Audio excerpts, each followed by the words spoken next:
Gaur Purnima is fast approaching. We're moving slowly, but Gaur Purnima is moving quickly. I have some things to report, and then I'll ask if Ragatmika would like to report. You have anything to report? Something? Okay. Yesterday, for those of you that were not with us yesterday, Adikarta brought up a topic that we had previously discussed and drew a blank. And what he presented, I checked, and it's true, Navadvip Dham Mahatmya by Bhaktivinoda Thakur. It's a narration of Nityananda, Lord Nityananda, giving a tour, or, the parikrama of Navadvip, because Jiva Goswami wanted to visit the place of Lord Chaitanya, having heard about Lord Chaitanya from his father and two uncles. So he went. And Nityananda was there to greet him, and Nityananda took him on a tour, and Bhaktivinoda Thakur wrote a whole book on the places of Navadvip, and this place, that place, the other place, the other place. And in that whole description of Navadvip Dham Mahatmya, there's a message saying that Keshava Kashmiri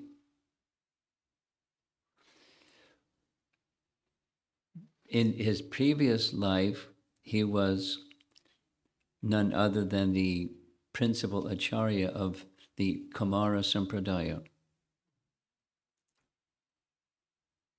And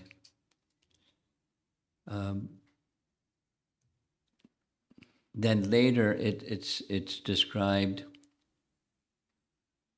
no, it's in that section. So there are four sampradayas. It's described in this Navadvip Dham Mahatmya, but it's from Padma Purana.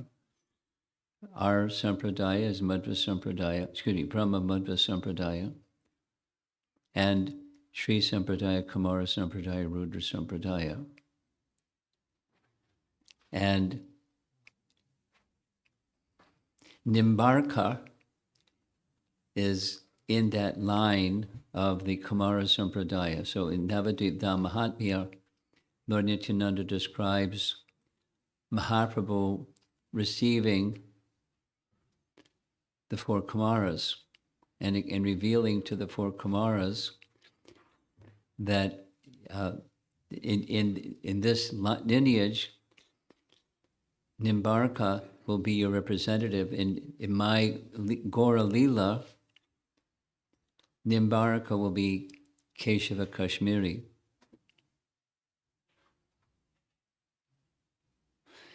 So what that doesn't do is say who is Nimbarka or Keshava Kashmiri in Gaura Lila, which was the question, in Krishna Lila. So that we didn't discover, but that's something to report. So it's there in Navadvip Dham Mahatmya.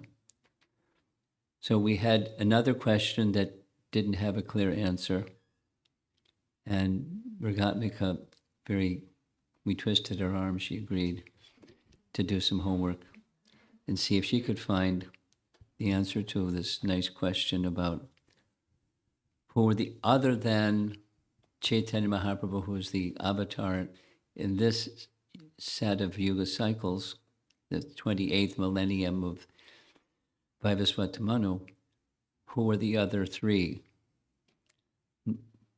yuga avatars. Take it away, Ragatmika. Let's see if I even got the question. Yeah. Let's see if I even got the question. He's right. going to control the volume.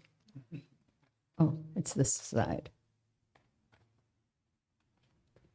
Okay.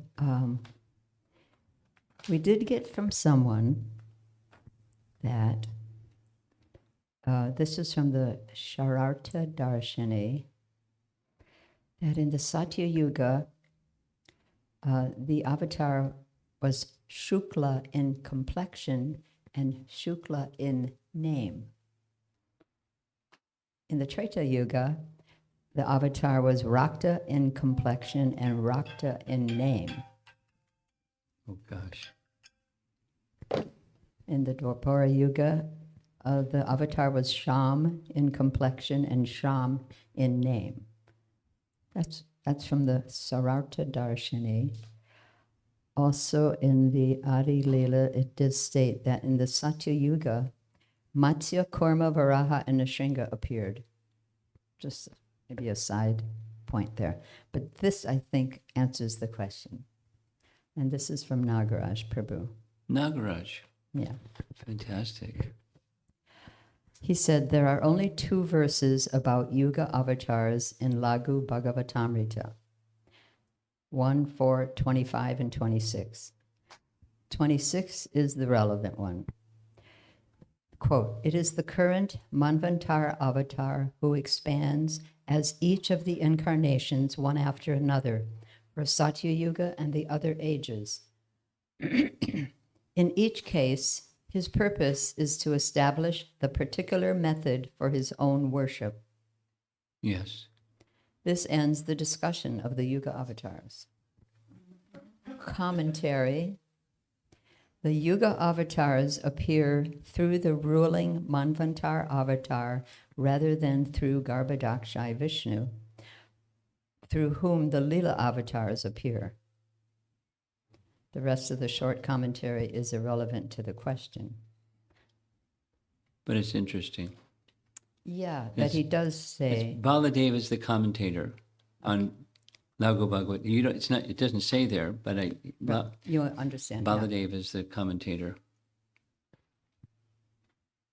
Okay. So that Manvantar avatar who expands as each of the incarnations, one after the other, from Satya Yuga and the other ages, and in each case his purpose is to establish the particular method for his own worship. Somehow or other. We don't have the events of that, but yeah, the account.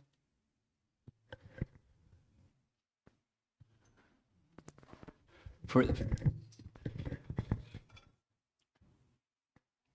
those of you that weren't with us these other days, because we're discussing the topic of Chaitanya Mahaprabhu's appearance, etc., and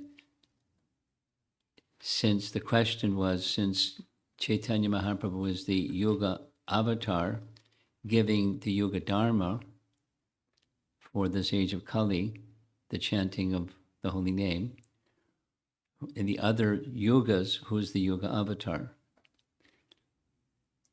Not the Yuga avatar, the deliverer of the Yuga Dharma. So this particular reference says the Yuga avatar is the deliverer of the Yuga Dharma. To that, I ask Baladev Vidyabhusan, for example, when Lord Ramachandra appeared, he was the avatar for that yuga. Did he give the Yuga Dharma? That was a doubt. Now, according to these colors, not green, white, red, black, and golden.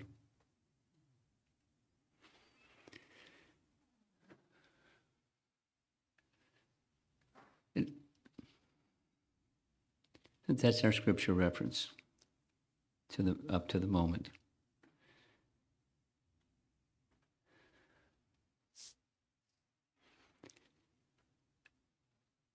The topic for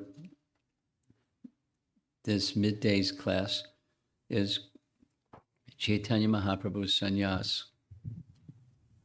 which is a very lovely topic, very interesting topic, very complex topic in one sense. We'll go back because one of the things that we did was, one of the topics was the Mahaprakash Lila. The Mahaprakash Lila, for those of you that weren't with us and may not know, it's a pastime where for 21 hours, Nimai Pandit revealed his identity as the Supreme Personality of Godhead in a very amazing way. And many, many things were done, many, many things were said. And during that period of time, when in the house of Srivas, the house of Srivas was a say, multi-family residence. It was their brothers and their wives and their children, and their servants, and it was like a big place. So they kept the door locked. It was under Nimai Pandit's order. The door was locked. It's, by invitation only. We discussed this. What we didn't discuss was, from Chaitanya Bhagavat, there was a Brahmana who wanted to enter, but the gate was locked, so he couldn't enter. And he became offended. And he went to the Ganges and took his sacred bath in the Ganges, and he wanted to get back. The Brahmanas don't do that, but he did. So next, according to Chaitanya Bhagavat, next morning when he was taking his bath, he cursed Nimai Pandit, broke his Brahmin thread and cursed him. You will have no material happiness in this life. And somehow the omniscient Nimai knew, and he wanted to uphold respect of the Brahmanas, so he wanted to uphold the curse of the Brahmana, so that was one of the reasons mentioned in Chaitanya Bhagavat, or the commentary by Bhakti Siddhanta, that he wanted to uphold that curse of the Brahmana.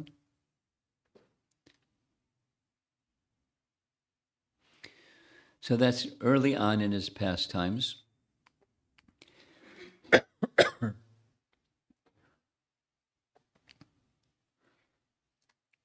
As is customary in Vedic culture, young boys are expected by their parents to get married, and that doesn't always happen, but it happened with Nimai Pandit because his mother had no protector.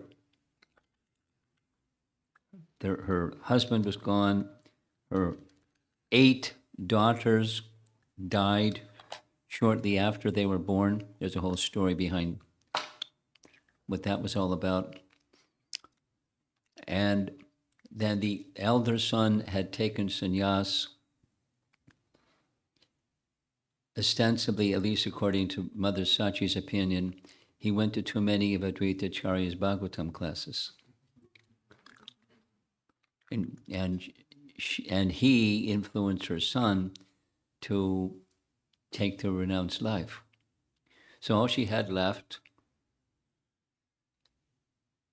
for protection was Nimai. So she requested Nimai to get married. An arrangement was marriage was made. The first of his 2 wives, this is described. I'm just summarizing quickly. Lakshmi Priya. And in the course of Nimai's life, he was away in East Bengal. She died of separation. There are different accounts of cause of her death, died of separation. When he came back, Sachi was greatly distressed.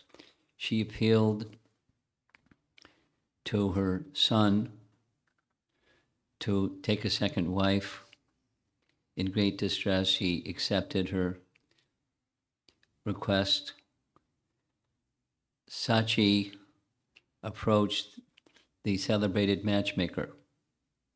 His name was Kashinath Mishra. And anticipating, who was all these people in Krishna Lila, he was the Brahmana that arranged the marriage of Krishna and Satyabhama on behalf of Satyajit. When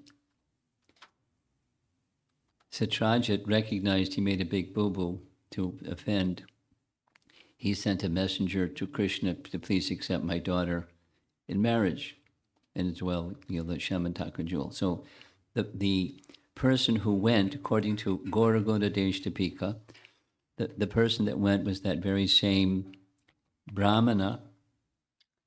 His name was Kulaka, according to Gaura Lila Deshtapika.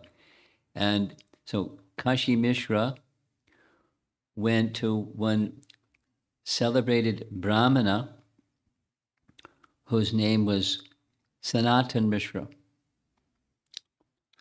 Sanatan Mishra is a Brahmana's name. He was the chief priest of the local zamindar, so he was well situated. And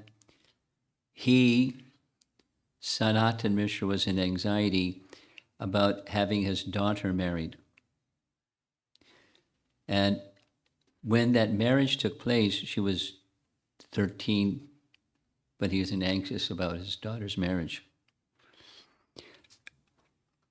Knock, knock, here comes Kashinath Mishra. He put two and two together. He's the matchmaker. Maybe he's got a match in mind. And in a very eloquent way, he revealed the mission of his coming to visit Sanatan Mishra. Sanatan Mishra, when he heard Nimai Pandit's name, he was so happy. He went to his wife. She was so happy. And immediately some agreement was made. So the who's who in Krishna Lila, Sanatan Mishra was King Satyajit. And Kashinath was the Brahmana who he sent. Well, he was kind of role reversal. He was sent to Sanatan Mishra. And as soon as this news went out and about, Buddhimanta Khan was a wealthy man, and he volunteered, I'll take care of the expense of the wedding. Because there was no Jagannath Mishra and there was no one to take care of the expense for the wedding. So he took care of the expense for the wedding. There's no information in Gaura Lila Deshtapika. I'm anticipating people asking, so I'm doing it ahead of time. There's no mention who Buddhimanta Khan is in Krishna Lila. But there is mention in Navadvip Dham Mahatmya who Buddhimanta Khan was in his previous life, not in Krishna Lila, but in his previous life. And very long description. He was a king during Satya Yuga. And Suvarna, King Suvarna, and Suvarna Vihar is one of the places that when you go to Navadvip, you visit, or go to Mayapur and conduct visits to those places. So long discussion between Mahaprabhu and this person, King Suvarna, and it was told that when I come in my Leela, you will be Buddhimanta Khan. So the marriage was arranged, and now there's a second, or his second wife after the first wife was departed. So Vishnu Priya, the second verse in the whole of Chaitanya Charitamrita Adi Lila, chapter 1, text number 2, it gives the identity of the two wives, Lakshmi Priya, Vishnu Priya. Lakshmi Priya, according to Krishnadas Kaviraj, is Shri Shakti, and Vishnu Priya is Bhu Shakti. Some of you know a little bit about these things. Commonly, in the Sri Sampradaya, there's a deity of the Lord by different names, because different deities. And in front of the deity, there's a festival or Utsav Murti, and over here and over there are Sri and Bhu.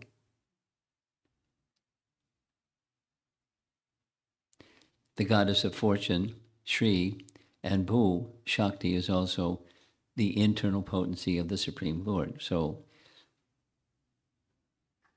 Nimai married Shri and Bhu, or Lakshmi Priya, Vishnu Priya.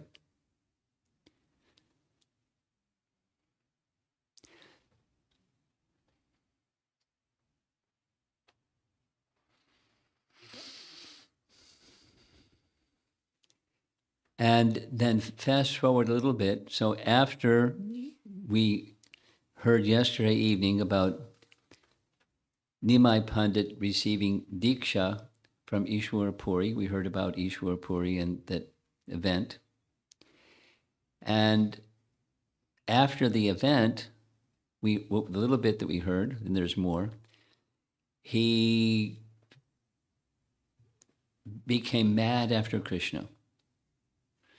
And he decided the next morning to leave Gaya, not announce to anybody that, the early, before the sun came up, hours of the morning, run to Vrindavan to be with Krishna in Vrindavan, to find Krishna in Vrindavan, calling Krishna, Krishna, Krishna. And a voice in the sky said, not now, you can go to Vrindavan later. Now you have some mission. Your mission is to deliver the Yuga Dharma. Please go deliver the Yuga Dharma, then later you can go to Vrindavan. So he heard the voice. He returned back to Gaya. He informed his students that he was going to go to Navadvip. He asked permission from Ishwar Puri, may I go back to Navadvip? And permission was granted, and he started heading back to Navadvip. But he was a transformed personality. We heard at length, well, not at length, it heard to some degree, about his childhood pastimes where he was expert at Nyaya as well as he was expert at grammar. And during his Nyaya period, he was argue with everybody and debate everybody, and no one could defeat him, and he would defeat everybody. But that changed. He still had all that capacity, but the emphasis and the mood changed completely. The emphasis moved to wanting to be with Krishna. So one of the things that he did is, in teaching grammar, because he was a teacher, so he's going back to teach grammar, but he transformed all the procedures for learning the rules of Sanskrit grammar to names of Krishna. Now, I never taken Sanskrit, but for some period of time, I was in Boston, and Gaura Prabhu, Prabhupada's disciple, was getting his PhD in Sanskrit at Harvard University. So I got a little glimpse at the rigors of learning Sanskrit at Harvard University. And there's rules and rules and rules and rules and rules and rules and rules and rules and rules, and you have to, like catechism, you say them again and again and again and again, it just goes in. So all those rules didn't change, but now every rule had a name of Krishna.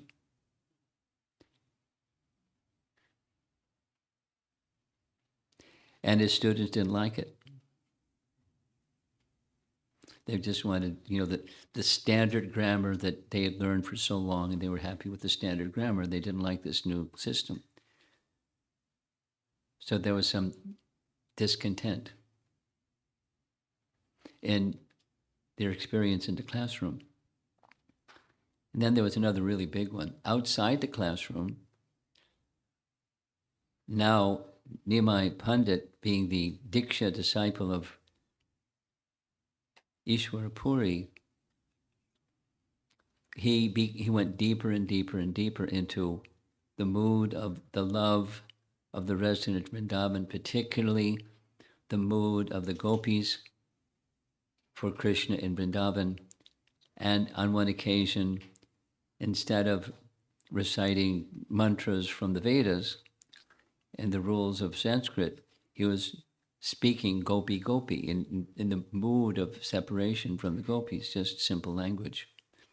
One student heard him, and the student started criticizing him to his face. Why are you doing this? And their teacher took up a stick and raised the stick as if he was going to hit him. Get out of here. And the student ran. The student went to tell the other students. And the other students got together and they decided they would make a retaliation against him. And that news of the retaliation of his students against him was strike number 2. And so now I'm going to read something. This is from the chapter of Chaitanya Bhagavat that deals with Lord Chaitanya taking sannyas. So he spoke something in the assembly of his close associates that no one understood. The way Bhaktisiddhanta described it as a riddle. You would say something, but it means something else. And there's only one person that understood what it meant, and that was Lord Nityananda. So here's the riddle.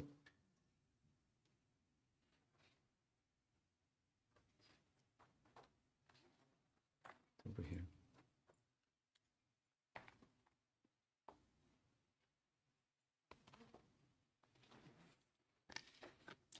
I'll read it twice. I made the medicine Pipali Kanda. Pipali Kanda is a type of medicine that's very bitter. It's bitter medicine that's to counteract an increase of mucus. If an Ayurvedic doctor recognizes someone has an excess of mucus, they'll recommend something that reduces mucus. And Pipali Kanda is one of those medicines. I made the medicine Pipali Kanda to clear excess mucus, but instead of clearing the mucus in the body, it created more. That was his riddle. And then the Lord laughed loudly. And the devotee's looking, he's sort of like, what's he talking about? But Lord Nityananda understood. So he was in the mood of increasing Krishna consciousness by names of Krishna and his internal mood of taking shelter of the mood of the gopis in their relationship with Krishna, etc., to diminish their material disease, but instead their material disease simply got worse in the form of offense.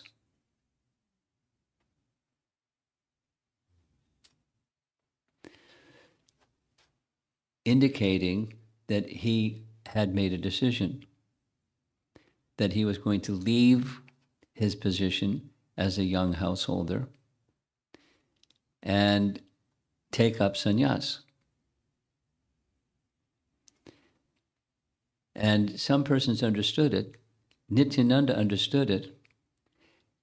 And there's a sequence of events that they just described. So this is Nimai Pandit's acceptance of sannyas. There's 2 principal reasons so far. One is the Brahmana that cursed him, and the other is the retaliation mood of his students, and Nimai Pandit recognizing it's only made their situation worse.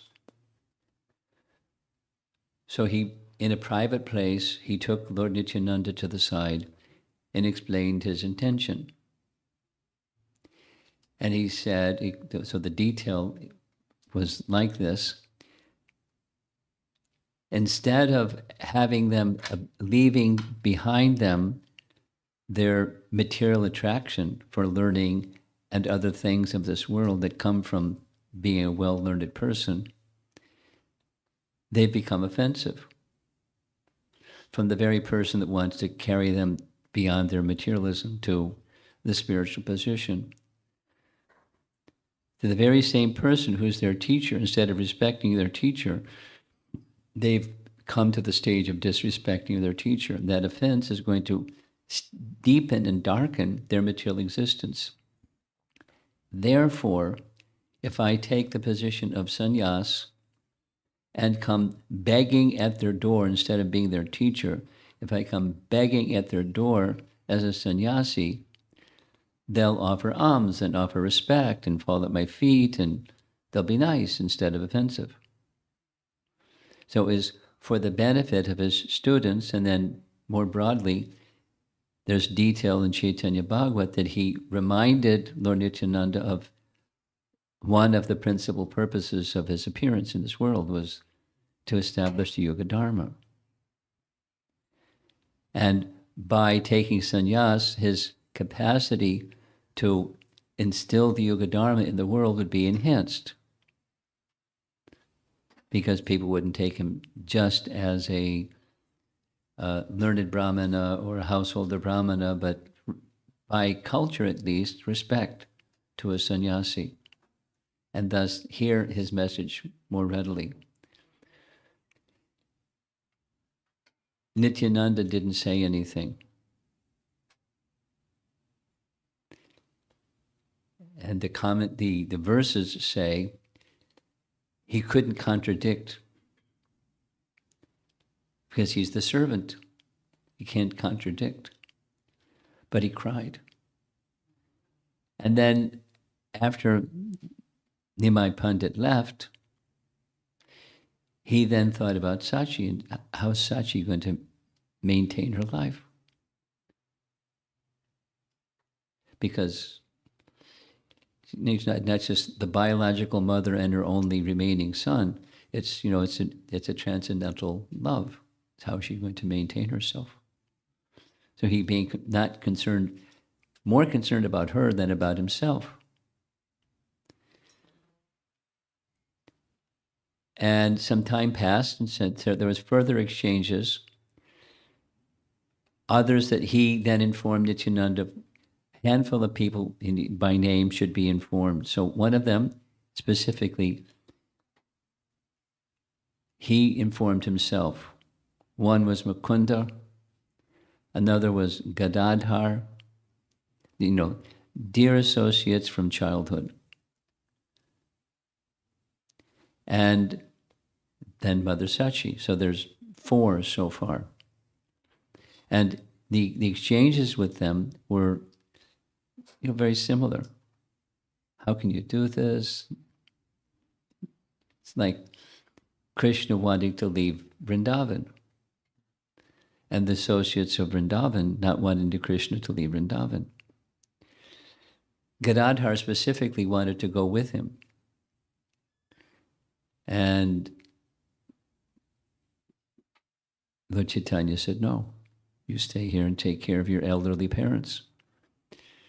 So he's leaving his widowed mother, but Gadadhar is supposed to stay, take care of his elderly parents.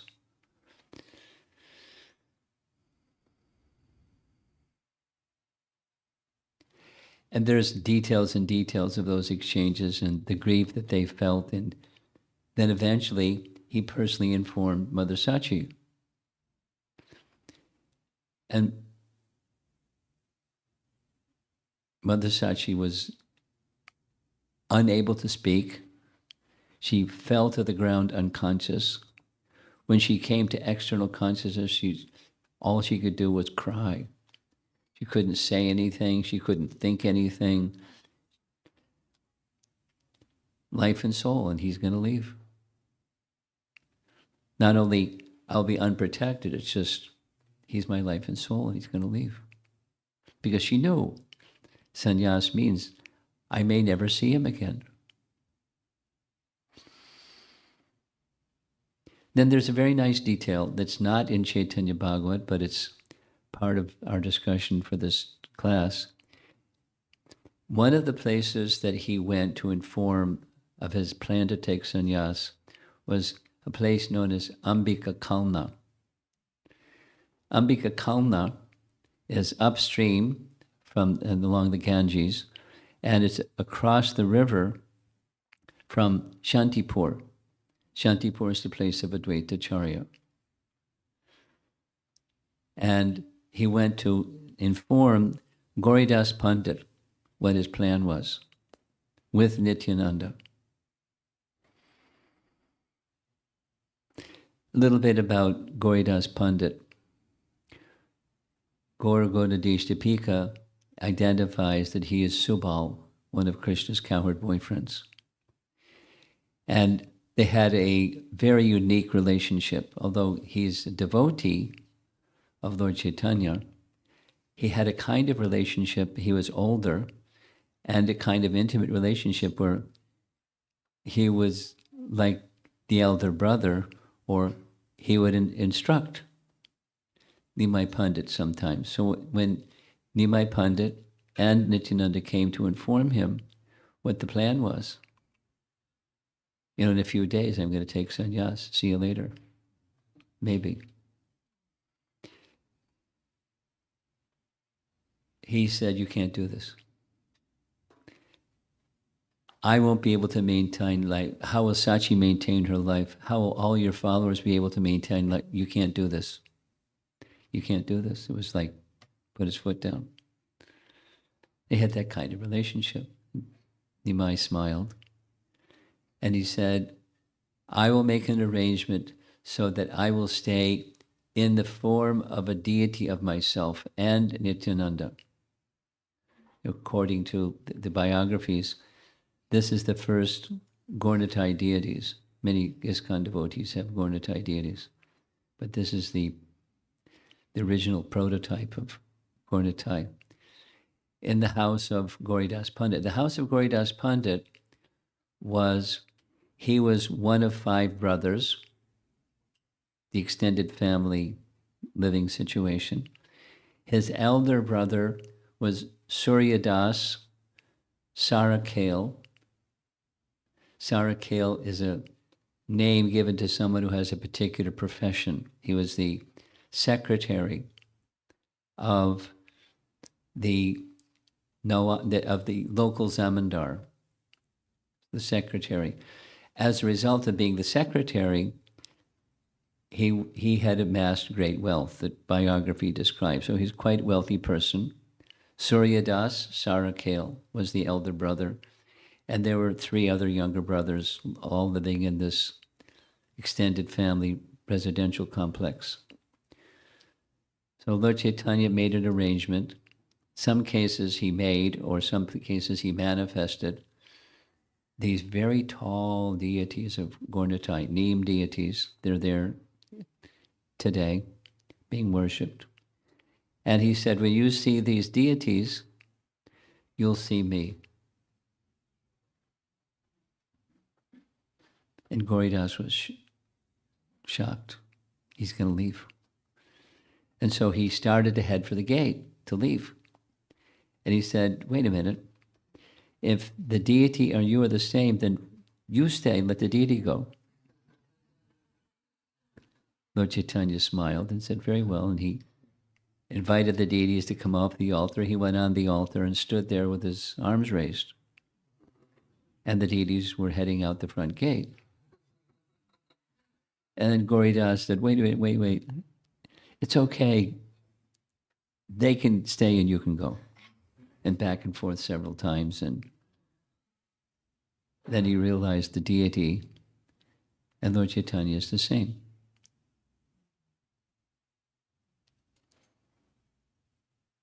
So that's one of the handful of persons that, so Gauridas in Krishna Lila is Subal. Some of you know Subal, the cowherd boyfriend of Krishna, Subal. That's Gauridas Pandit. It doesn't give the identity of Suryadas in Gaura Gaudadesh. There's no mention of his name at all, but he's the elder brother and all of those nice things about him. eventually, Suryadas Sarakil, being the father of two daughters, the two daughters became the wives of Nityananda. The two daughters were Janava and Vasudha. And that's a whole other chapter of Gaura Lila.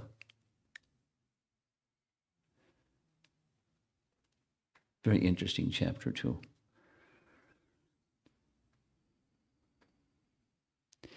When you visit, someday you'll visit, those same deities of Gaura are still there. They have an arrangement in the temple where they keep the curtain closed most of the time, and then they kind of wiggle the curtain and open the curtain briefly and close the curtain. Because there's another pastime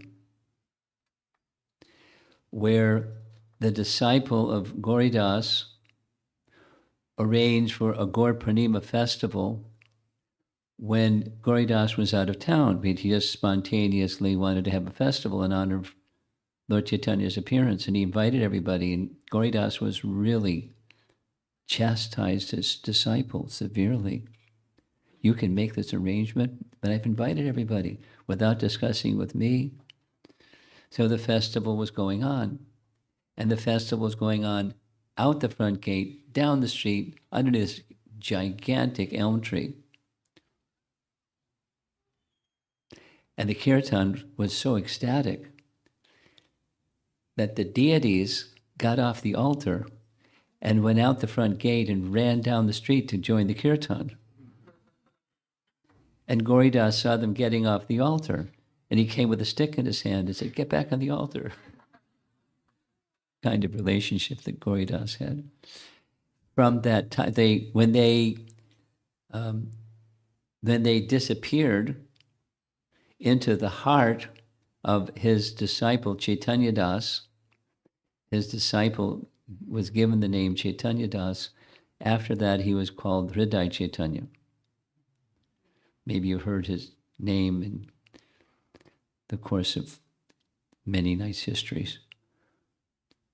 So because the deities ran out the front gate to join the kirtan, they do like they do at Banki Vihari Temple in Vrindavan. They wiggle the curtain, open the curtain, close the curtain quickly. When you go, that's what you'll experience, and there's the reason why. And that's part of another wonderful lila, the Hridaya Chaitanya lila.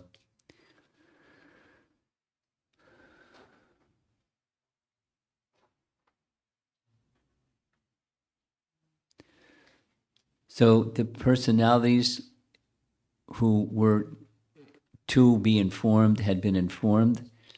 Lord Chaitanya is going to take sannyas. There's a very sorrow-filled description of what Sachi experienced when she knew that her son was going to leave home. Coincidentally, that evening, the next day he was going to leave, and she knew who would come to his home but Kolavechar Sridhar. We heard about Kolavechar Sridhar yesterday. He brought a bottle gourd that was growing from his rooftop.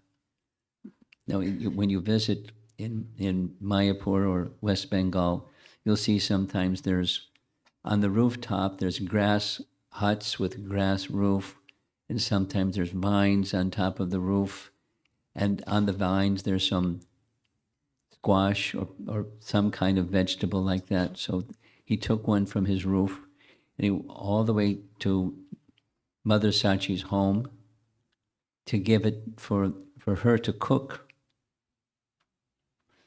for Nimai. And so he received the bottle gourd and requested her to prepare a meal for him. Someone else came bringing some milk, because he's a Brahmana. So persons would come and bring gifts for a Brahmana. So he said, cook the bottle gourd with milk. It's a nice preparation. And so she offered, and he accepted that milk preparation, the vegetable and milk that were brought that very evening. And the next morning, he left. Now, both in Chaitanya Charitamrita and in Chaitanya Bhagavat, very little is said about Vishnu Priya. I spent some time in the beginning to describe who is Vishnu Priya. She's the goddess of fortune. And he just left. It's in Navadvip Dham Mahatmya, there's two descriptions of Vishnu Priya. One is that there's a description by Lord Nityananda who predict that in Gaura Lila this would happen, and she is described specifically as Bhu Shakti, and is compared to Sita because Bhu means earth, and Sita came from the earth. So Lord Nityananda is describing to Jiva Goswami this exchange Mahaprabhu had with the followers of Lord Ramachandra, saying that Sita in a future life will become Vishnu Priya, Bhu Shakti. And she will worship a form of me. So some of you may know, when the detail is not given other than this prediction that it would happen, somehow it happened that Vishnu Priya received a deity of Lord Chaitanya from Lord Chaitanya. Presumably before he took sannyas, but the detail is not presented in Chaitanya Bhagavat or Chaitanya Charitamrita.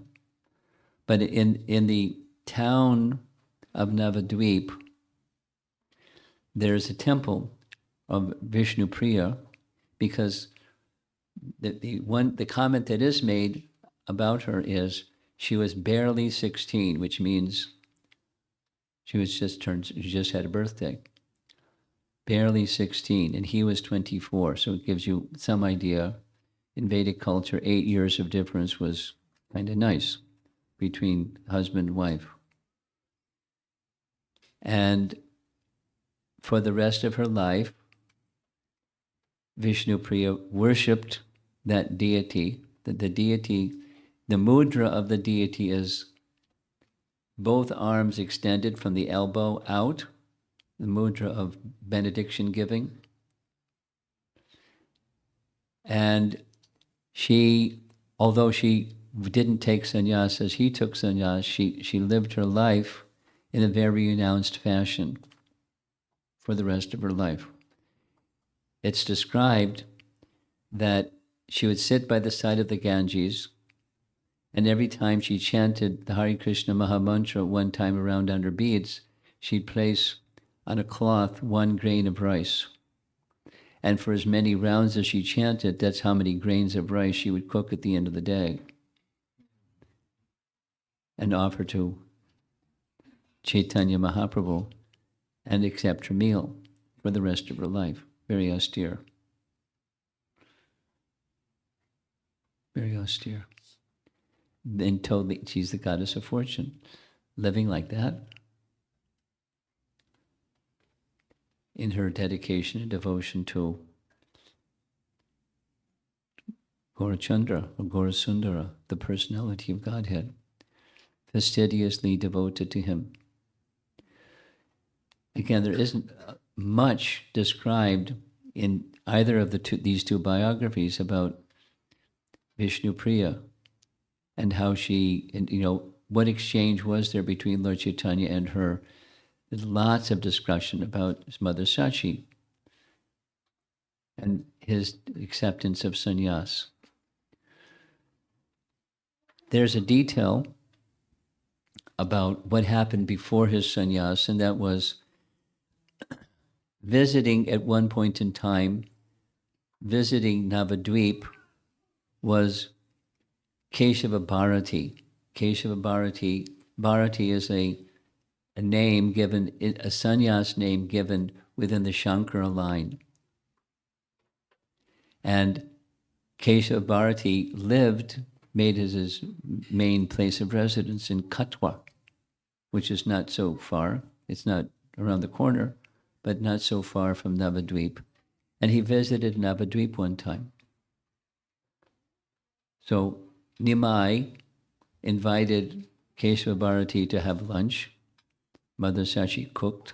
He accepted the remnants of the food that was offered to their deity. And in the course of that exchange, Nimai Pandit requested, when the time comes, will you please award me sannyas? And being very qualified young Brahmin teacher, without any date suggested, yes. So it was acknowledged. So when the time for sannyas, taking sannyas came, Nimai Pandit went with Mukunda, Gadadhar, Lord Nityananda, and Chandrasekhar Acharya. Chandrasekhar Acharya was also very devoted to Nimai Pandit, and he understood his identity as the personality of Godhead, and he was very gifted in performing yagyas. So he performed the yagya for the sannyas initiation, Chandrasekhar Acharya. Many of you know the headquarters that Bhaktisiddhanta accepted for the Gaudiya Math is in the same compound as the home of Chandrasekhar Acharya. The place where Bhaktisiddhanta chose to perform his Namavrata was first at the birthplace of Chaitanya Mahaprabhu, but later in a little grass hut near the house of Chandrasekhar Acharya. He's a very important person. And Chandrasekhar Acharya was requested, and he performed the sannyas initiation yagya. Now, before the sannyas initiation, one of the procedures is this big deal in Chaitanya Bhagavat, the hair of Chaitanya Mahaprabhu. Golden complexion, long, beautiful hair. And there was a request of a particular barber, doesn't give his name, but the barber didn't want to cut his hair. No one wanted him to cut his hair, but Nimai insisted. And so with his hand trembling, he cut and shaved the head, because it was left no sika, just shaved his head of Chaitanya Mahaprabhu, or Nimai Pandit. In the same compound where all of this took place in Katwa, there's a samadhi for Madhu the barber. And there's a samadhi next to his samadhi for the hair of Chaitanya Mahaprabhu.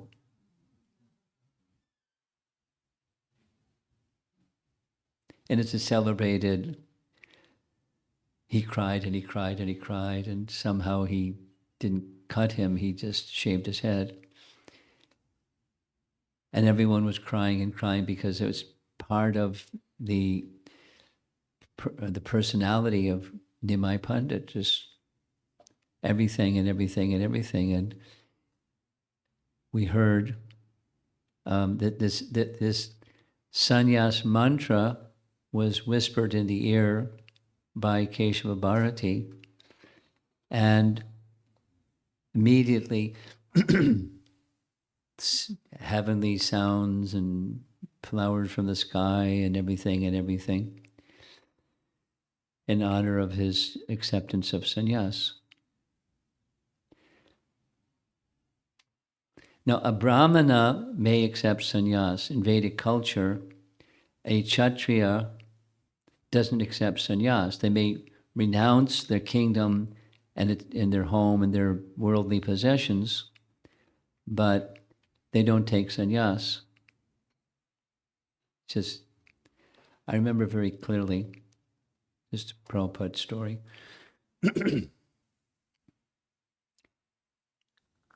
Some years ago, there wasn't a BBT. Before there was a BBT, the publication wing of Prabhupada's work was called ISKCON Press, because everything was ISKCON.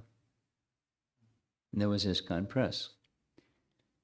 And the ISKCON Press was all packed up in this single-family residence, a 3-story building, but still a wood frame house in Boston, suburbs, Allston. So they didn't have enough space, and so ISKCON Press shifted to New York because they could rent some warehouse space and they could have more space. And one of the things that would happen when Prabhupada came to visit in New York is very ceremoniously and very lovingly, the artists that had lovingly prepared paintings for the whole year brought their paintings from the warehouse on Tiffany Place over to the temple. And I was the temple commander at that one particular occasion, and so I was to carry one of the paintings into Prabhupada's quarters, and I remember very clearly, one of the paintings was from the first canto Bhagavatam, where after Krishna's departure, the Pandavas retire timely. It's one chapter. So the painting was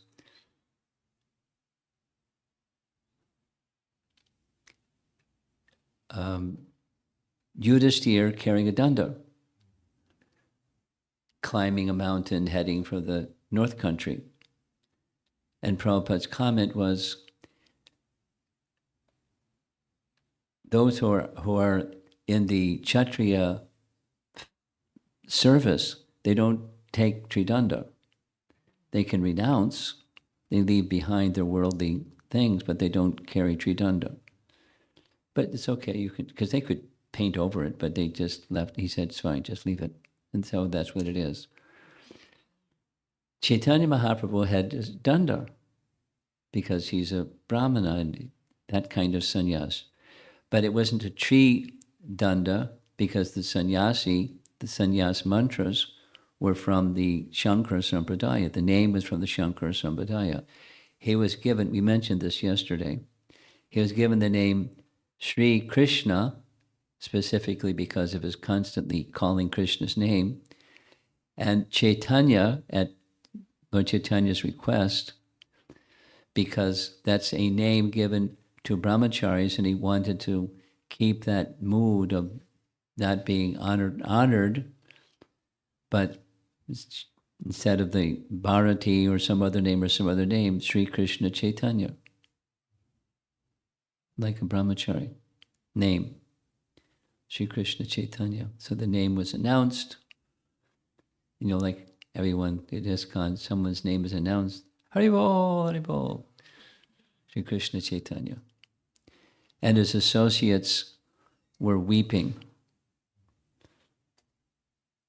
Sri Krishna Chaitanya, Sri Krishna Chaitanya.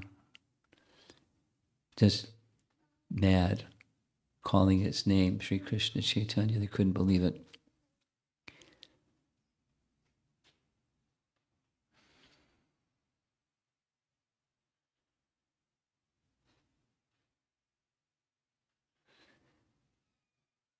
And that there's more that happened after that. What happened after that is Sri Krishna Chaitanya wanted to go directly to Vrindavan and be with Krishna. And Lord Nityananda, by his side, was redirecting him, not to Vrindavan, but to the house of Advaitacharya, by trick, because he was not apparently in external consciousness. So the trick wasn't so difficult. And they ended up at Advaitacharya's home. The purpose was so Sashi could see him one more time. after his sannyas.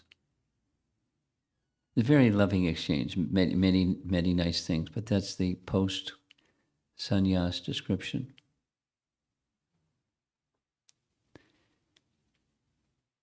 The purpose to propagate, he explained this very clearly to Lord Nityananda, who accepted it. Not happily, but he understood he's my Lord and Master, and he's come into this world to propagate the Yuga Dharma. And this is the means that he's chosen to propagate the Yuga Dharma. Not that he wasn't propagating the Yuga Dharma before that, but it's a facility for expanding his propagating the Yuga Dharma. And so he did it for that reason. And to have people, instead of, like his students in particular, criticizing him because he was so absorbed in a particular mood of the residents of Vrindavan, feeling separation from Krishna like the gopis, not understanding his identity and criticizing, making offense, because he's a sannyasi, at least externally, some respect, because that would be beneficial, the other would be detrimental. And a facility for expanding the message, which was his purpose of coming in this world.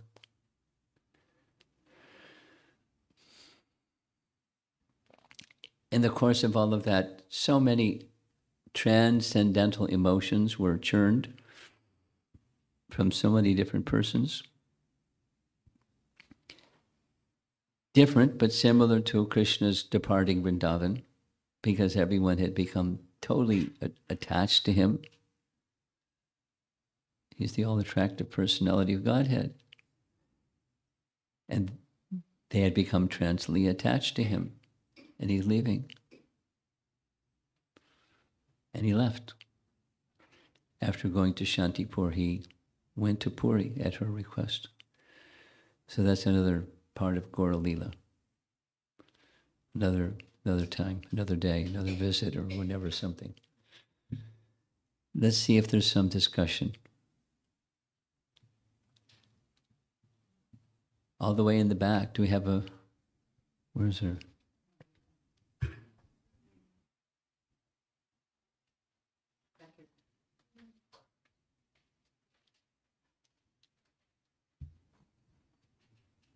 Krishna, thank you so much for your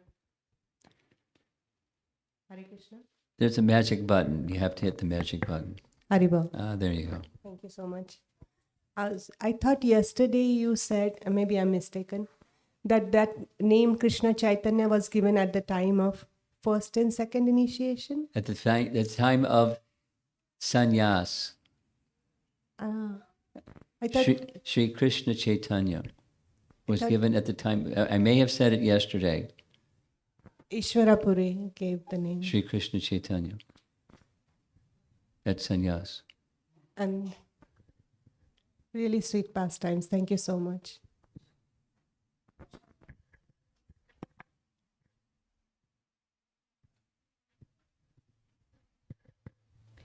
I have 3 questions.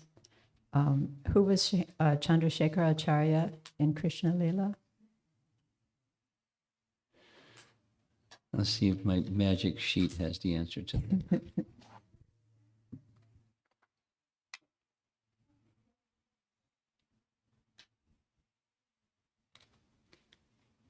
I neglected to look it up. Okay. But somebody that knows how to do these things with their phone, Prematrangati, searching. Nandini too. She has it? Nandini always finds things too. Okay. She's a good. Also, the Vishnupriya deity in Navadvip. Yes. You said her hands are in the mudra of Yes. benediction, Yeah. like this. Yes. Giving mercy. What's this mudra? I thought that was benediction as well. Or I'm not an expert in mudras. okay. That's giving blessings. My understanding is giving blessings, and somehow blessings are a little different than just being merciful. Okay. Okay. Does anybody in the room have the answer to that mudra question? Yes? Perhaps. Deities, and their Mother Swarga and Mother Vegavati have these deities, and their hands are out held like this. And one time, Mother Vegavati made the comment, they're saying, please take love of Godhead. So in that giving mood, or I guess benedicting in that way, yes, giving mercy. Anyways, that's my She found the answer to the...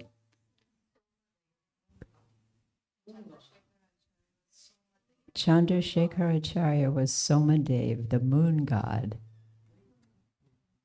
Really? In Krishna Lila? Wow. Okay. Somadev? Somadev. Moon god. Okay. Like Chandra? Okay, interesting. Okay. Okay. Yes, when Srila Prabhupada installed Gaura deities, Where?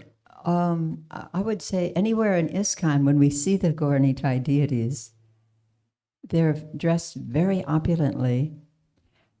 Are we to see them as Nimai Pandit? Or certainly not after sannyas. I mean, why wouldn't Gaura be in the sannyas mood?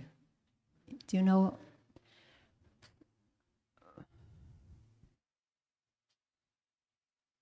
There's probably, I'm not an expert in deity worship. My understanding is not expert answer. My understanding is we worship the deities in the mood of opulence. That's our injunction as sadhakas. And those are on the raga marg, may worship in a different way. But in the mood of, like Lakshmi Narayan, or in the mood of opulence. And there are vidhis for all of that. We follow those vidhis. Now, internally, there may be another mood, but externally, that's the way the worship is done. That's my elementary understanding of why. Okay, good. Maharaj, I'm wondering what happened to the Brahmana that cursed Lord Chaitanya? We don't. He doesn't say. Doesn't say. Doesn't say. And what about this cursing in general? Do you have anything to say about that? I mean, it seems severe. It's in general, it's the behavior of one of the lower modes of nature. Mm-hmm. But when it comes to Gaura Lila, it's a blessing. Mm-hmm. I mean, it's inspired by the personality of Godhead himself, who wants to uphold the words of the Brahmanas because that was part of his plan anyways. So those who are engaged like that, largely, it's the Yogamaya. It's the internal potency acting through that person who does and says what they do and say. It's different, for example, it's different Daksha Yagya and all of those things. That's, modes of nature, full blast. But in these situations, it's the internal potency doing her work. So outside of Gaura Lila, then it's generally just mode of passion or ignorance Yes. that's causing it. And it seems like, is it considered then an offensive Yes, act? yes. Mm-hmm. Now, those in the mode of goodness have the capacity to curse, but it's when the lower modes supersede the mode of goodness. And out comes this other thing. Like, there's, for example, Durvasa Muni, cursing and benedicting. He had the capacity. I think Prabhupada mentioned once that he'd been cursed by the parents of his devotees, and that's why he had to travel so much. He's not, that's humility. Yeah. He's above that kind of thing. Yeah. But he spoke like that. Mm-hmm. That's his humility. Thank you. Hare Krishna Maharaj. I had heard recently a class in which the topic about Vishnu Priya was there. So I wanted to just add a couple of things that she lived to be like 90 years old, 90. And so she was practicing for like 80 some years. She was doing this severe austerity. And that when she would cook the rice with the number of grains she had collected, she would give half of it in charity. So only the other half she would eat. So, yeah. Very, very, and then she She still lived must to have be gotten very thin, very thin. Yes. like Raghunath Das. Prabhupada said about Raghunath Das, he was very thin. His body would tremble. He was so, but he had spiritual strength, spiritual energy, and so it wasn't disturbing to him. Hunger and weakness from fasting or eating so little for such a long time wasn't a disturbance for him because of spiritual strength. What to speak of the goddess of fortune. Maharaj, I have a kind of a little bit confusion. Sometimes we see that, in Gaura Gandeshika Deepika, they'll say this person was, one personality was actually two personalities in the Yes, other pastime. and How do we sometimes understand that? more than two. How do we understand that? It's not that there's multiple jivas inside one body. That's not. The explanation that I have heard, and I haven't found a shastric verification for it, is an angsa of those persons, a partial expansion of those persons entered into the personality. Not that the jiva from that personality split and a little chunk of that jiva went over to that body. An angsa, and minimally the bhava, and then whatever, how to understand how an angsa of a jiva can enter. But that's the explanation. The technology isn't explained, but that's the explanation. Thank you, Maharaj. Maharaj, when you said that, or let's say, did you say that Lord Nityananda, when Lord Chaitanya disclosed to him that he was going to take sannyas, he was sad. Lord Nityananda was sad. Not only for Mother Sachi, but he was sad. Why was he sad? Transcendental emotion. He was accustomed to, not attached to, in a material sense of attached to, but accustomed to the ecstasy that he was exchanging with Lord Chaitanya, and that's going to undergo some major change. So the sadness of losing that ecstasy. Really, it was going to undergo some. Isn't he going to be Lord Chaitanya's associate constantly wherever he goes? He went with him. Yeah. So But what did he lose? It's a What different was he gonna- mood. It's a different mood of loving exchange, and he loved that loving mood, and there was sadness. But it wasn't just his own sadness. It was mixed.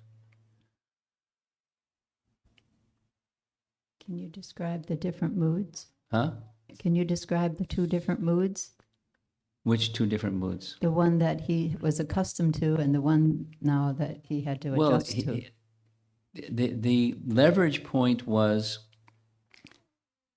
you can, I recommend that you read that section because you're interested in it. It's towards the end of Madhya Lila Chaitanya Bhagavat, where he announces, he feels its time has come, and he pulls Nityananda to the side and has that exchange, and Nityananda says, I have the book, I could read it out loud, but you can read it. And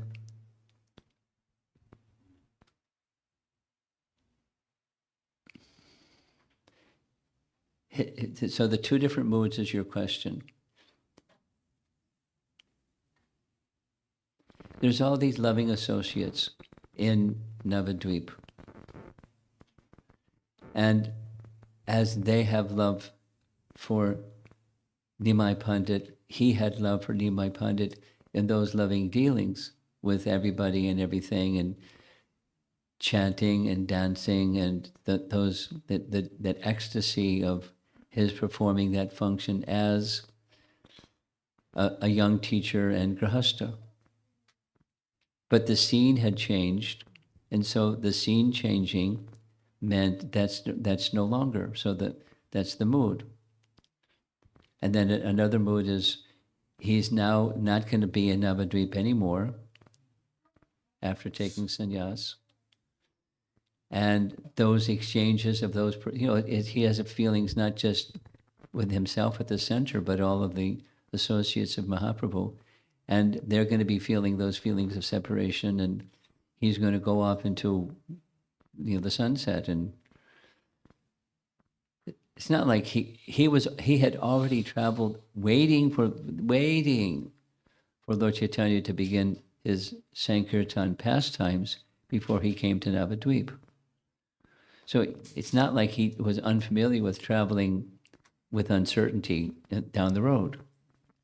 That he wasn't intimidated by that. He's quite familiar with that. But the relationship would change where he's still as the assistant, as Balaram is the assistant, or Lakshman is the assistant. He was the assistant to whatever the Leela of his source from which he came. But it's different. So your question is, what's the difference? He's as a sannyasi, and his focus is upon those who have yet to receive Krishna Bhakti, to receive Krishna Bhakti and give it to all, far and wide. And he then later is sent to go back to Bengal, because Lord Chaitanya had to leave Bengal, and deliver the people in Bengal. And he was given a team of transcendentalists, and it's like an amazing description. That's another pastime. And so he did. I mean, that was coming attractions. He knew. He's leaving. Then he's going to send me away from him. But no separation. Just different mood.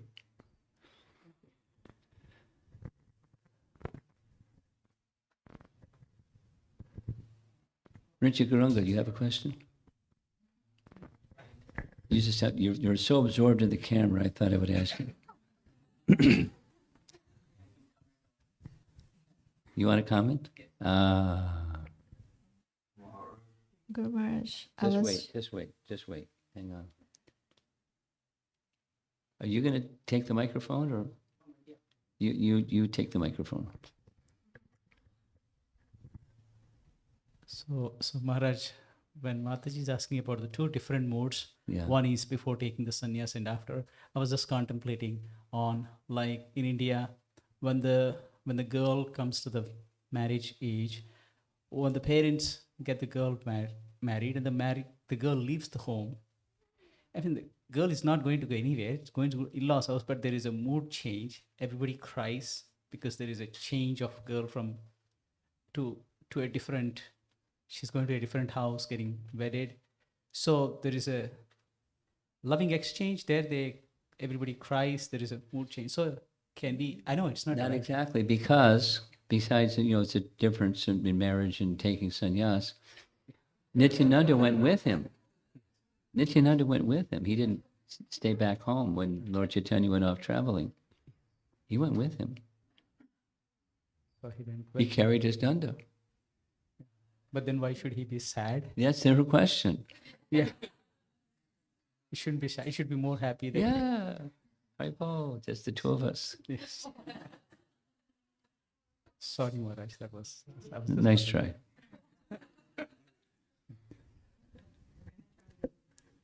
Give her back to her. just had a quick comment. I hope my memory is serving me right, but I remember hearing from you, like during, like way back, I don't know, maybe 20 years back, like during one of the Gaura deity installations, somewhere you said that we worship Gaura in the mode of, like Lord Chaitanya being a householder and not a sannyas. Yes. Yeah. Which is similar to the answer, that it's the formality of like Lakshmi Narayan. Now, when there's as one you know, let's take, take a look at some of the photographs of how Krishna Balaram are dressed, or Radha Shyama are dressed when there's festivals. It's pretty creative.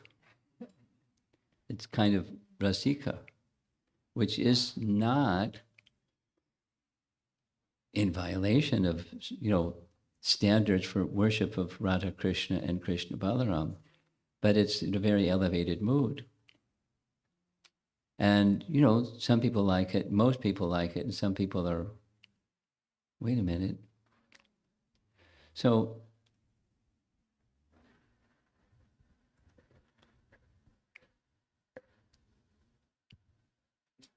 different person are going to comment in different ways. My comment is, it's tasteful. It's in Vrindavan, which is a very special place. But, it's not that we imitate Vrindavan because in Vrindavan they do this, so next year we got to do this, like they do in Vrindavan. It's Vrindavan. It's a very special place.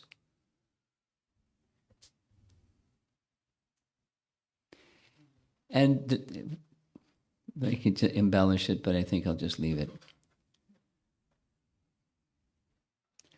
There are pastimes where, there are pastimes that are celebrated outside of Vrindavan like they celebrate in Vrindavan. We're decorating the deity where Radharani is carrying a calf in her arms because that's a pastime that's from Vrindavan. As she's leaving home because it looks like, Subal. And Subal gets dressed up like Radharani. Radharani gets dressed up as Subal and she's carrying a calf. Came looking for his missing calf. You know the pastime. So in some temples they do that. But it's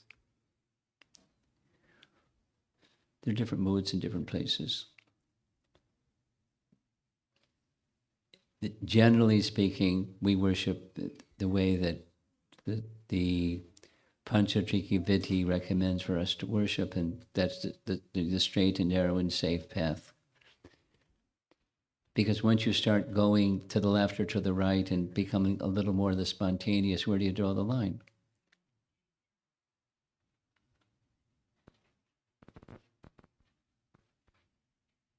Some people don't like to draw lines. They like to do what they like to do. And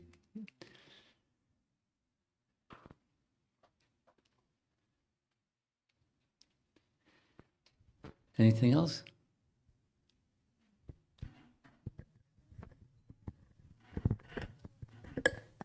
Maharaj, do you have a favorite pastime in Gaura Lila? You want to know my favorite pastime? And why? And why? If that's okay. I'll tell you later. You have something you'd like to add to this discussion? Of course.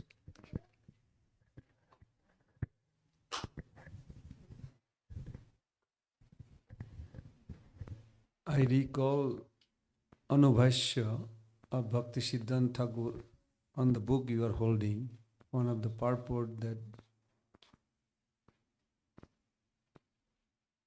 Nityananda Prabhu, first meeting with Mother Sachi, she found he is a replacement of Vishwarup. He's like my son. Yeah. And there was a bond established. So she used to consider like Mother Joshoda, Krishna Balaram, Barama, Chotoma, like this in Krishna Lila. Yeah. That bond was so deep that taking sannyas will devastate Sachimata. Yeah. She will die. Mother Vishnupriya will die. This is horrible idea. But he understands that whatever he decide, Nimai is going to do. It was very painful, extremely painful. He could not take it. That's a one way. Another way also to look at Devananda Pandit, many other scholar who was Bhagavatam speaker already, did not get delivered. If Nimai lives, the town and go away. And you gave a very good reason for Maharaj, that curse of a Brahmana and the students retaliate to beat him up or whatever. It's a horrible thought. So he wanted to deliver them. But still, deep down in the heart, Nityananda Prabhu felt that this should not be done. This should be done in a the process that they can be delivered before he leaves. That's why after he took sannyas, he was put in a trap through Advaita Acharya, that Mother Sachi and entire Navadvipasi will come and meet him in Santipur. Yes. That's why they actually got delivered. More or less, they cried. And Nityananda Prabhu revealed who this sannyasi is the Supreme Absolute Truth. Came as one of the neighbor or villager, or you have no idea that you had the Supreme Absolute Truth in your home, but now he is gone, he will be gone. So it devastated and made them cry and cried and cried. And it was wonderful that he delivered that way. So he was having a both emotional. I would also wanted to add that in Mahabharata, many years back, I read this Brahmana after the Kurukshetra battle went to Dwarka, and anyway, in a short, that in a conversation, Lord Krishna says, I have granted you to come in the Sudharma hall and talk to me. And then he says, he asked, why did you come? He said, I came to curse you. And he said, you came all the way to curse me? He said, yes. Why? He said, because you are the cause of all these millions of men died and their families now without man, whether it's a father or husband. So there will be Varna Sankar. The society will collapse. And you are the cause of this. So what I like, Krishna's reply was so unique. He says, you are a Brahmana, you're supposed to know me. Brahma janati iti, Krishna says. And then Krishna says, you know that you have accumulated austerity to curse me. But if you do, you lose all your Brahmanic qualification. You degrade yourself. Second, your curse will never affect me because I am Nirgun. None of the material world can curse ever to Krishna because he's above. Even pure devotees, they actually are not subject to face the result of ordinary varnashram curse. And then Krishna says, even if you, after hearing all this, you should know that I have to allow you to curse me. Without my permission, you cannot curse me. But still, of course, Brahmana was kind of obsessed. So he said what he said. So I was thinking about that curse. But I like the way you put it, that it is an arranged, divine arrangement that Mahaprabhu has to find some reason to give for us to think, okay, well, Brahmana cursed, he has to take sannyas now.